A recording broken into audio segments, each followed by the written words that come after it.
Salam sejahtera pemirsa HCB dimanapun Anda berada. Senang rasanya bisa berjumpa kembali dengan Anda dalam pembahasan buku Yesus Nama di Atas Segala Nama.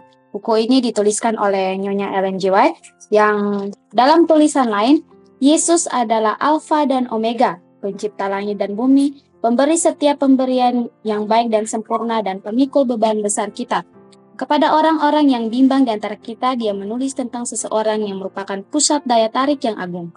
Kepada mereka yang hancur oleh dosa, dia menawarkan juru selamat yang sempurna, perantara yang agung, perantara yang maha kuasa, dan kapten keselamatan kita. Baik, di sini kembali lagi telah memberikan janji itu kepada kita, bagaimana ketika kita dalam masalah, dalam setiap pergumulan kehidupan kita, dalam setiap cobaan-cobaan yang kita hadapi, krisis-krisis yang kita alami, baiklah kita selalu datang untuk meminta setiap jalan-jalan atau petunjuk-petunjuk daripada Kristus sendiri. Termasuk dalam pembahasannya, judul Batu Kekal. Ayat inti kita terdapat dalam Mazmur 118, ayatnya yang ke-22. Batu yang dibuang oleh tukang-tukang bangunan telah menjadi batu penjuru. Bagi mereka yang percaya, Kristus menjadi dasar yang pasti. Inilah orang-orang yang jatuh di atas batu dan hancur. Penyerahan kepada Kristus dan iman kepadanya dikemukakan di sini. Jatuh di atas batu dan hancur artinya meninggalkan sifat membenarkan diri kita sendiri dan pergi kepada Kristus dengan kerendahan hati seorang anak. Bertobat dari pelanggaran kita dan percaya akan kasih-Nya yang mengampuni. Dan demikian juga oleh iman dan penurutan kita memberikan di atas Kristus sebagai dasar kita. Baik, di sini dikatakan bahwa batu yang dibuang yaitu Kristus sendiri. Ketika dia datang ke dunia ini, dia rela mati di kayu salib untuk menebus setiap manusia. Disitulah tanpa salah kita sebagai manusia telah membuang batu penjuru itu, yaitu Kristus sendiri. Dan di sini dikatakan bagi kita juga manusia, di sini dikatakan penyerahan kepada Kristus dan iman kepadanya dikemukakan di sini. Jatuh di atas batu dan hancur artinya meninggalkan sifat membenarkan diri kita sendiri dan pergi kepada Kristus dengan kerendahan hati seorang anak. Dalam kehidupan kita sebagai manusia, mungkin kita merasa diri kita ini kuat atau diri kita ini selalu benar. Ketika kita mempunyai keegoisan yang sangat-sangat kuat dalam kehidupan kita, maka disitulah Tuhan mengatakan kita harus menghancurkan atau jatuh di atas batu karang itu dan menghancurkan sifat-sifat yang tidak baik dalam kehidupan kita. Maka disitulah di sini dikatakan meninggalkan sifat dan meninggalkan diri kita sendiri dan pergi kepada Kristus dengan kerendahan hati seorang anak. Di atas batu yang hidup ini, baik Yahudi maupun kafir dapat membangun. Inilah satu-satunya dasar yang di atasnya kita dapat membangun dengan aman. Batu itu cukup lebar untuk semua orang dan cukup kuat untuk menahan berat dan beban segenap dunia. Dan oleh hubungan dengan Kristus, semua orang yang membangun di atas dasar ini menjadi batu-batu yang hidup. Banyak yang dipahat, digosok, dan diperindah dengan usaha karena mereka sendiri. Tetapi mereka tidak dapat menjadi batu-batu yang hidup karena mereka tidak dihubungkan dengan Kristus. Tanpa hubungan ini tidak seorang pun dapat diselamatkan.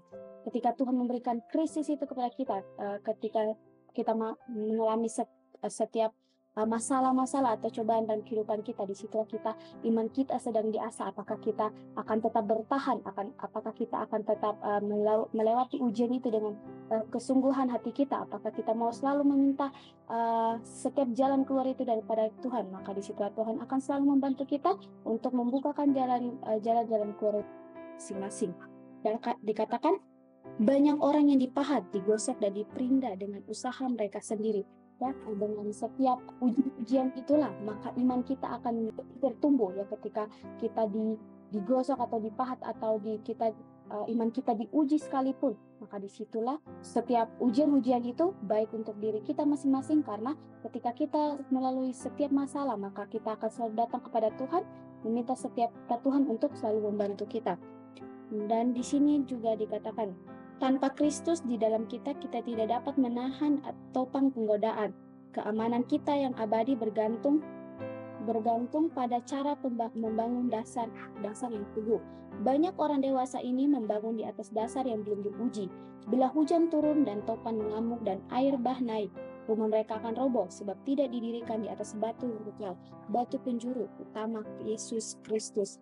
Kristus di dalam kita tidak dapat menahan atau Kali kita manusia merasa kita hebat tanpa Tuhan, kita bisa melewati setiap masalah yang kita hadapi. Tapi ketika kita mengucapkan kata kita kuat atau kita hebat tanpa Tuhan, disitulah kita akan jatuh, disitulah kita akan gagal untuk melewati setiap masalah. Dan walaupun kita setiap masalah-masalah atau setiap jalan-jalan atau pilihan-pilihan kehidupan kita, dengan kita tidak bisa dapat menahan penggodaan-penggodaan atau rayuan setan itu, karena Tuhan sendiri saja bisa digoda oleh setan sendiri, apalagi kita sebagai manusia biasa yang bisa dibilang selalu jatuh dalam dosa. Ya, Tuhan ingatkan kembali kepada kita tidak bisa sendiri tanpa Tuhan, maka disitulah Tuhan selalu membukakan tangan.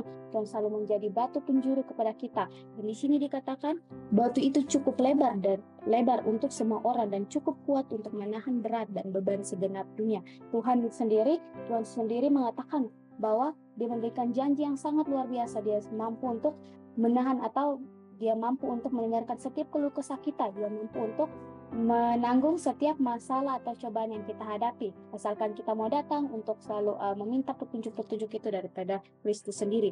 Dan di sini katakan, bagi mereka yang tersandung oleh sebab tak menurut firman Allah, Kristus menjadi batu sandungan, tetapi batu yang telah dibuang oleh tukang-tukang bangunan telah menjadi batu penjuru, sebagaimana halnya dengan batu yang ditolak. Kristus dalam tugasnya di dunia ini telah diremehkan dan dicerca. Ia dihina dan dihindari orang, seorang yang penuh kesengsaraan dan yang biasa menderita kesakitan. Ia sangat dihina, dan bagi kita pun Dia tidak masuk hitungan. Yesaya 53 ayat 3. Tetapi saatnya sudah dekat, Ia akan dipermuliakan. Oleh kebangkitan dari antara orang mati, Ia akan dinyatakan anak Allah yang berkuasa. Roma 1 ayat 4 berbunyi, pada kedatangannya yang kedua kalinya Ia akan dinyatakan sebagai Tuhan surga dan bumi. Mereka yang kini hampir akan menyalibkan Dia akan mengenal kebesarannya. Di hadapan semesta alam, batu yang ditolak akan menjadi batu penjuru utama. Renungkan lebih dalam. Dapatkah saya menandai waktu di dalam hidup saya ketika Yesus terbukti sebagai batu kekal saya, landasan yang pasti di masa badai? Pelajaran kembali kepada kita masing-masing untuk selalu memperbaiki diri kita lagi. Dan di sini juga dikatakan, jika Tuhan sendiri ditolak atau dihina, selalu dimaki atau dihina oleh semua umat manusia, tapi Tuhan selalu merendahkan hatinya, dan biarlah sifat-sifat atau teladan-teladan yang Kristus tunjukkan di dunia ini, baiklah kita mau selalu mengikuti apa yang Tuhan berikan kepada kita, walaupun itu susah, walaupun itu sulit bagi kita, tetapi biarlah kita mau selalu minta pertolongan daripada Kristus untuk membantu kita melakukan setiap hal yang baik dalam kehidupan kita. Dan biarlah dalam kehidupan kita, walaupun banyak sekali masalah, banyak sekali pergumulan yang kita hadapi, dan banyak sekali krisis-krisis yang datang di dalam kehidupan kita, bila kita ingat bahwa batu kekal itu selalu ada. Itu batu kekal itu sendiri, yaitu Kristus sendiri, yang selalu rela untuk menjadi batu penjuru kita, di mana ketika kita dalam masalah, walaupun kita dalam masalah kehidupan kita, baiklah kita mau datang kepada Kristus, dan biarlah kita mau selalu bersyukur atas apa yang kita alami dalam kehidupan kita. Jangan kita bersungut-sungut untuk tiap masalah yang kita hadapi, karena masalah yang Yesus berikan kepada kita itu baik kepada diri kita masing-masing, karena untuk menguatkan iman kita lagi, membuat diri kita lagi lebih berserah kepada Tuhan.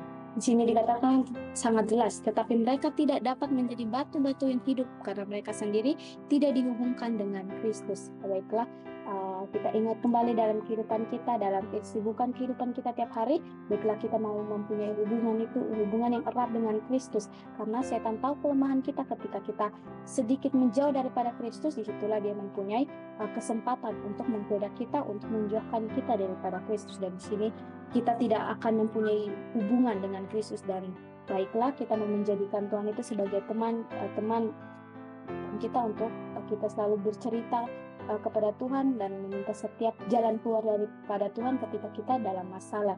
Dan janganlah takut ketika kita mempunyai masalah, kita selalu berdoa, dan kita takut Tuhan tidak akan pernah mendengarkan doa kita. tetapi percayalah bahwa Tuhan selalu mendengarkan setiap doa kita, walaupun banyak proses yang harus kita alami dalam kehidupan kita masing-masing. Dan di sini dikatakan bagi mereka yang percaya, Kristus menjadi dasar yang pasti.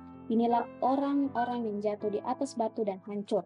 Ketika kita dalam kehidupan kita, kita mempunyai banyak masalah dan kita merasa diri kita ini sudah hancur, tidak mempunyai harapan, tetapi percayalah bahwa Kristus selalu ada untuk kita, untuk selalu menopang kita, untuk selalu membantu kita untuk menyelesaikan setiap masalah yang ada dalam kehidupan kita.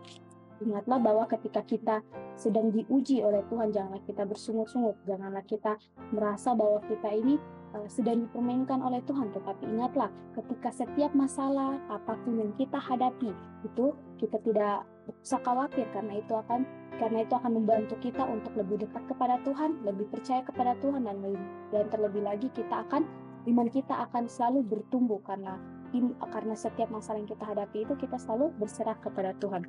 Merenungkan lebih dalam di sini dikatakan, dapatkah saya menandai waktu di dalam hidup saya ketika Yesus terbukti sebagai batu kekal saya, landasan pasti di masa badai.